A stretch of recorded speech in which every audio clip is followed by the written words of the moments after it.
Okay, my good people, and welcome back again to Anointed Lady TV. We don't come with legit intel, we don't come with breaking news on the things and things where they sup for inside the nation Nigeria. The koko now be say the Apex Igbo social cultural group will be Ohaneze Ndigbo worldwide. They don't show say they are very much excited. They are happy because say the president of the Federal Republic of Nigeria will be Asiwaju Bola Ahmed Tinubu. They visit Enugu State on Saturday, will be the 4th day of January for this year 2025. And sake of this visit, so the Apex Igbo social cultural group will be Ohaneze Ndigbo worldwide can they express optimism. They can they express hopefulness for the release of Mazi Nnamdi Kanu, will be the gallant leader of the proscribed indigenous people of Biafra.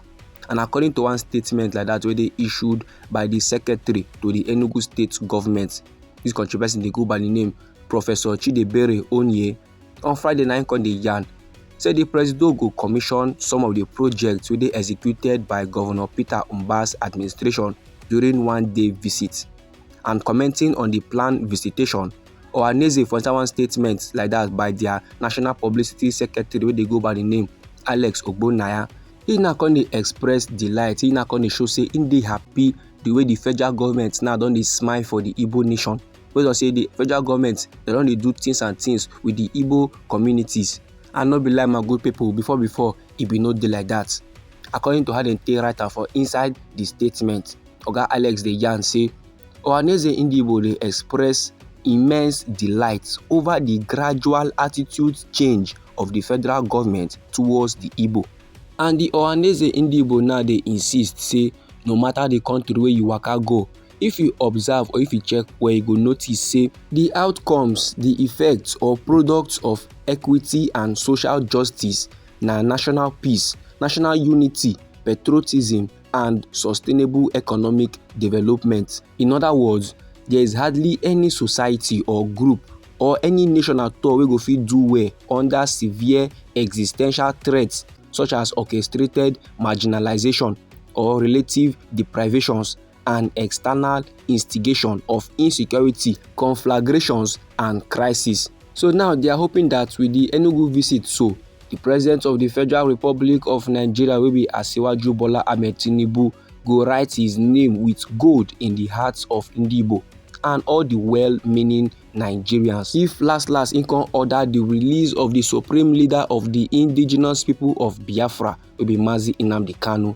And no be lie my good people. You know say some time ago I've been giving you reports when one country person where they go by the name Reno Omoko, they come outside and they yarn. Say our president Bola Ahmed Tinubu, he might likely be elected for the 2027 general election. And why country people feel elected na sake of say he get this special talent to make his enemies become his friends.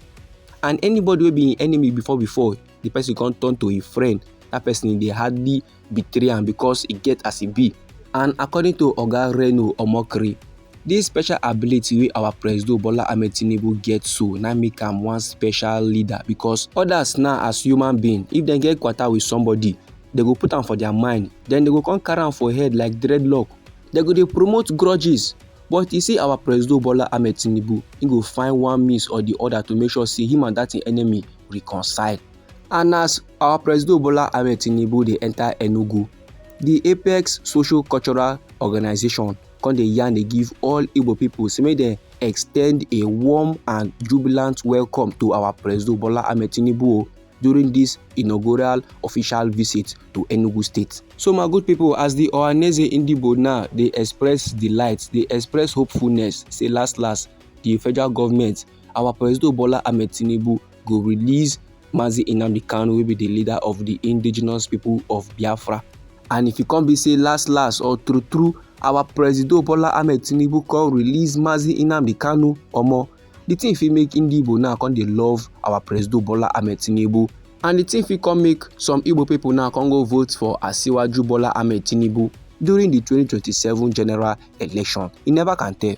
And if by coincidence or by one means or the other the thing can play out like that, this level now go come confirm am say true the things and things wey Oga Reno Omokri talk concerning our president na legit. That time be say he don make the southeast region wey no like am before come become in paddy. And no be lie my good people, You see, Ohaneze Ndigbo, through their Secretary General wey be Mazi Okechukwu, they come dey highlight the importance of this very particular visit.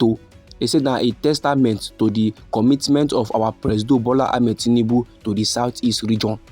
The organization now wey be Ohaneze come dey express gratitude for the efforts of our President in prioritizing the rehabilitation and reconstruction of federal roads and establishing the Southeast Development Commission.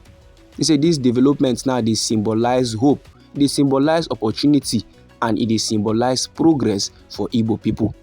And under the leadership of Senator Dave Umahi as Minister of Works, all these infrastructural strides now, they are very much transformative, and they address the years of neglect, the years wey be say men don leave things be for inside the Southeast region, and it dey pave the way for socio-economic revitalization for inside the Southeast region. No be small thing like this, my good people.